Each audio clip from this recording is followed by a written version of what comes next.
দ্বারকানাথ ঠাকুর বজরায় করে বসিরহাটে আসতেন। কারণ কি ছিল জানেন? সিরাজের পতন থেকে শুরু করে নীল বিদ্রোহ সব ঘটেছিল এই বসিরহাটকে ঘিরেই। এই ইতিহাস কোথাও লেখা নেই। বসিরহাটের নাম কি সত্যি এক মধ্যযুগীয় বশির খানের নামে, নাকি বসুরহাট থেকে বদলে গেছে সময়ের স্রোতে? এই ভিডিও না দেখলে জানতেই পারবেন না আসল সত্যি। লোকমুখে শোনা কাহিনী আর ইতিহাসের দলিলে লেখা সত্যি দুটো কি এক?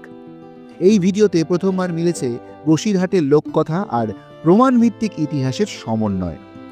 সিরাজের পতন, দ্বারকানাথের বজরা, নীলকুঠির ষড়যন্ত্র, সব মিলে বসিরহাট যেন এক জীবন্ত ইতিহাসের পাতায় লেখা উপন্যাস। ইতিহাসের বইয়ে নয়, লোকমুখে শুনেছেন। এবার আমরা হাজির সেই প্রমাণ নিয়ে। বসিরহাটের হারিয়ে যাওয়া ইতিহাস। 1822 খ্রিস্টাব্দে নিমকি দেওয়ান বা সেরেস্তাদার হয়েছিলেন প্রিন্স দ্বারকানাথ ঠাকুর। কলকাতার বরানগরের গঙ্গার ঘাট থেকে বজরায় ইছামতি নদীপথে আসতেন দ্বারকানাথ। থাকতেন টাকির জমিদার মুন্সী কালীনাথ রায়চৌধুরীর বাড়িতে। বসিরহাট ভারত বাংলাদেশ সীমান্তবর্তী ইছামতি নদীর তীরে একটি প্রাচীন শহর। স্বাধীনতার আগে এই জায়গা ছিল প্রসিদ্ধ বাণিজ্য কেন্দ্র। 16 শতকে মুঘল সম্রাট আকবরের সেনাপতি মানসিংহর সাথে বসিরহাটের সংগ্রামপুরে যুদ্ধ হয় বারোভূইয়ার অন্যতম রাজা প্রতাপাদিত্যের। বসিরহাটের নাম সকলেরই জানা। বসিরহাট জায়গাটা কতটা প্রাচীন? শুধু কি 16 শতকে এই জায়গার অস্তিত্ব ছিল, নাকি তারও আগে? বলতে পারেন এই জায়গার নাম আগে কি ছিল, আর বসিরহাট এই নামই বা কেন হলো? জায়গার নামকরণ নিয়ে আছে অনেক মত, অনেক বিতর্ক। ভিডিওটা স্কিপ না করে মন দিয়ে পুরোটা শুনলে জানতে পারবেন সব কথা। আর সেই সব কথা জানাতে আমি সায়ন আর পিনাকি চলে এসেছি হিস্ট্রি এভিনিউর আরেকটি নতুন ব্লগ নিয়ে আপনাদের জন্য। চলুন বসিরহাট ঘুরতে ঘুরতে খোঁজ নেওয়া যাক সেখানকার ইতিহাসের। 1757 খ্রিস্টাব্দে পলাশির যুদ্ধে পরাজিত হন বাংলা, বিহার, উড়িষ্যার নবাব সিরাজদৌল্লা। ব্রিটিশ ইস্ট ইন্ডিয়া কোম্পানির সাহায্যে মির্জাফর পরবর্তী নবাব হয়েছিলেন। মুর্শিদাবাদের তখ্তে বসে তিনি লর্ড ক্লাইভের হাতে তুলে দিয়েছিলেন বাংলার কয়েকটি অঞ্চল। লর্ড ক্লাইভ ছিলেন বাংলার প্রথম ইংরেজ জায়গিরদার। ওই সময় থেকে বসিরহাট একটি মহকুমা হিসেবে চিহ্নিত হয়। ইছামতির নোনতা জল থেকে নুন তৈরি হতো তখন। সেই সময়ের বসিরহাট ছিল করমুক্ত বাণিজ্য কেন্দ্র। সুন্দরবনে লবণ কারখানার একটি হদিশ পাওয়া যায় মালঞ্চ ও আরপাঙ্গামিয়া নদীর মাঝে অবস্থিত হরিখালি খালের দক্ষিণ তীরে। মূলত লবণ শিল্পের তদারকিদের জন্য টাকির কাছে ইছামতির ধারে সোলাদানা বাগুন্ডিতে East India Company salt office ও প্রশাসনিক কেন্দ্র স্থাপন করে। নুন বিকিকিনির এক জমজমাট কেন্দ্র হয়ে ওঠে বসিরহাট। টাকির জমিদার গোপীনাথের সাথে ঠাকুরবাড়ির দ্বারকানাথ ঠাকুরের ছিল বিশেষ যোগাযোগ। 1822 খ্রিস্টাব্দে সবে সবে গড়ে ওঠা লবণ শিল্পে উত্তর 24 পরগনা জেলার সল্ট কালেক্টর বা নিমকি দেওয়ান ছিলেন প্রিন্স দ্বারকানাথ ঠাকুর। দ্বারকানাথ ঠাকুরের পরামর্শে জমিদার গোপীনাথ কোম্পানির কাগজ কিনে শিল্পে বিনিয়োগ করেছিলেন। টাকির মুন্সী পরিবারের জমিদার কালীনাথ ছিলেন দ্বারকানাথ ঠাকুরের বিশেষ বন্ধু। রায়মঙ্গল সল্ট এজেন্সির মূল অফিস ছিল টাকির কাছে সোলাদানায়। টাকি রোড নামে পরিচিত বারাসাত হাসনাবাদগামী রাস্তার আদি রূপকার হলেন জমিদার কালীনাথ। ব্রিটিশ শাসকের অনুরোধে প্রায় লক্ষাধিক খরচে এই রাস্তা প্রথমে সোলাদানা পর্যন্ত, পরে টাকি পর্যন্ত বিস্তৃত হয়।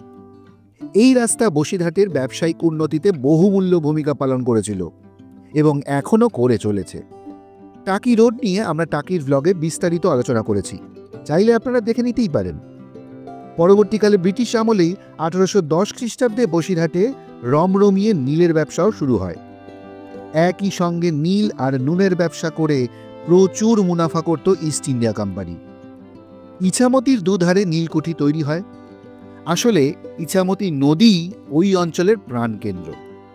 1840 খ্রিস্টাব্দে এই নদীর ধারে হাট শুরু হয়। নদী পথেই পণ্য সরবরাহ করা হতো। বসিরহাটের পুরনো বাজার চালু হয় 1900 খ্রিস্টাব্দে এবং 1922 খ্রিস্টাব্দে নতুন বাজারের পথ চলা শুরু হয়েছিল। এখানে মুসলমান জনবসতি গড়ে উঠেছিল 1200 খ্রিস্টাব্দের পর।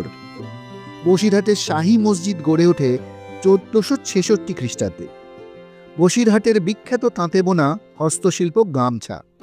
প্রায় 150 বছরের বেশি সময় ধরে চলে আসছে এই গামছা বোনা। সমস্ত বসিরহাট জুড়ে কম বেশি গামছা তৈরি হয়।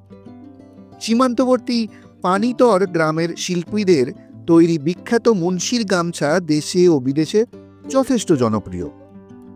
অনেক ইতিহাসবিদদের মতে সোলাদানা বাগুন্ডি পরবর্তীকালে বসিরহাট নামে পরিচিত হয়। বসিরহাট নামকরণের পেছনে আছে অনেক মত, অনেক ব্যাখ্যা। চলুন জেনে নেওয়া যাক সেই কথা।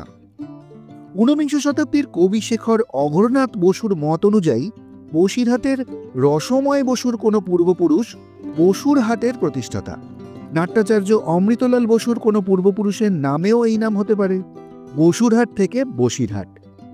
বসুরহাট নিয়ে আরও যুক্তি পাওয়া যায়।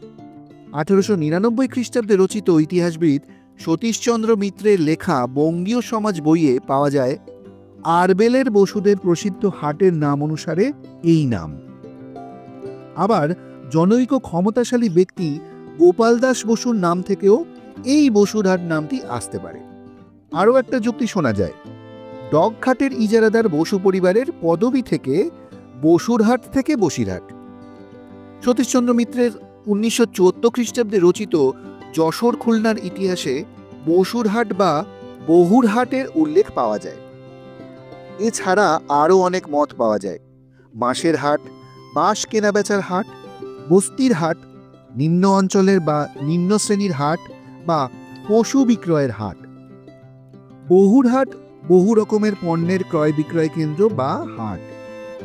শোনা যায় কোনো একজন মধ্যযুগীয় ব্যক্তি বশির মোহাম্মদ বা বশির খানের হাটের নাম অনুসারে এই জনপদের নাম বসিরহাট হয়েছে।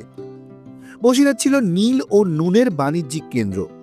নুনের সংস্কৃত শব্দ হল বসি বা বসি, যার অর্থ সামুদ্রিক লবণ বা সমুদ্রজাত কর্কচ লবণের হাট থেকে বসিরহাট আসাটাও অসম্ভব নয়। বসতি থেকেও বসিরহাট নামটা আসতে পারে, এই সম্ভাবনার কথাও বলেছেন কিছু মানুষ। ভাষাবিদ সুকুমার সেন জানিয়েছেন বসি নামের কোনো ব্যক্তি থেকে জায়গার নাম হয়েছে। তাঁর মতে বসি শব্দের অর্থ হল জিতেন্দ্রীয়, স্বাধীন, মুক্ত কিংবা স্বতন্ত্র। এই যুক্তিকে অনুসরণ করে এই বসিরহাটে একসময় করমুক্ত বাণিজ্য চলত বলে এই ধরনের নামকরণ হয়েছে জায়গাটার, সেটাও অনেকে দাবি করেছেন। বসিরহাটের কোনায় কোনায় লুকিয়ে আছে বহু ইতিহাস, আবার আমাদের অবহেলায় বা প্রাকৃতিক নিয়মে হারিয়েও গেছে অনেক কিছু। আজকের আমাদের ব্লগটা আপনাদের কেমন লাগলো কমেন্ট করে অবশ্যই জানাবেন। যদি ভালো লাগে অবশ্যই একটা লাইক করে দেবেন, আর আমাদের চ্যানেল হিস্ট্রি এভিনিউকে সাবস্ক্রাইব করে দেবেন এবং পাশে থাকা বেল আইকনটি প্রেস করে দেবেন। দেখা হচ্ছে খুব শীঘ্রই পরবর্তী ব্লগে নতুন কোনো জায়গায় নতুন কোনো ইতিহাসের খোঁজে। সবাই ভালো থাকবেন, সুস্থ থাকবেন। নমস্কার।